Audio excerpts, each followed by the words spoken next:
Ang ganap ngayon, andito tayo sa farm. At may mga kasama akong mga Syagala, kapwa ko Syagala, dalawang Pilipina at isang Cambodia. Mga madadaldal na Syagala ng Saudi Arabia. So, andito nga tayo sa farm ng kapatid ng amo namin lalaki.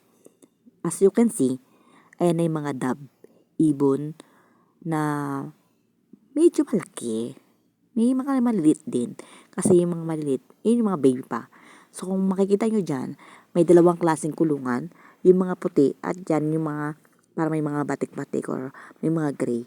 Yung mga puti kasi, para may breed kasi siya, kaya nakabukod. So kung makikita nyo sa video na to, ayan yung mga manok.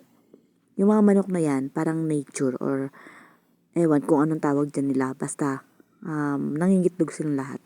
Sige, ikot ko ng video kasi gusto kong makita lahat ng mga manok, lahat ng mga ibon. So, habang nagtitig ako ng video, itong mga kasama ko, sige, tawanan-tawanan yan. Si Cambodia, si Dayan, at yan si Michelle na ubod ng daldal. Nasa likod ko naman si Marie Chris, at yung dalawang Ethiopia, nasa likod ni Dayan.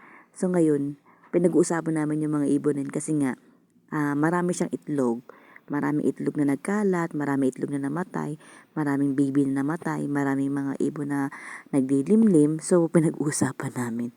Paano daw ba maglimlim at paano daw ba magbuntis sa mga ibon? So, wala na akong pakay dyan. Sabi ko sa kanila kasi hindi ko naman alam kung paano ginagawa ng mga ibon yan. Basta ang alam ko lang, mga ibon sila naglilimlim, nangingitlog, at nagkakalat ng kanilang mga lahi. So ngayon, habang kami nag-take ng video dyan, may napansin kami na parang may maingay doon sa may kabilang side or sa side ng mga ibon na yan. Sabi namin, ano kaya yun? Nakikurious kami kung ano yung ingay na naririnig namin. So ngayon, pinag-iisipan namin kung sisilip ba kami o hindi. Eh, may nakita kaming parang butas or pwede naman pagsilipan. So, dahan-dahan kami pumunta ron. Nung makita namin, ito yung makikita namin talaga. Nagulat kami sa nakita namin kasi tuwan-tuwa kami. As in, tuwan-tuwa kami kasi minsan na kami makita ng ganito dito sa Saudi Arabia.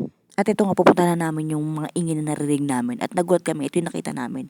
Ito yung mga tupa na nagmamadaling umuwi sa kanilang tahanan. So siguro sila ay hinawi na ng kanilang mga amo pabalik sa kanilang kuta. Kaya ayan, nagmamadali sila. So nakakatuwa lang tignan.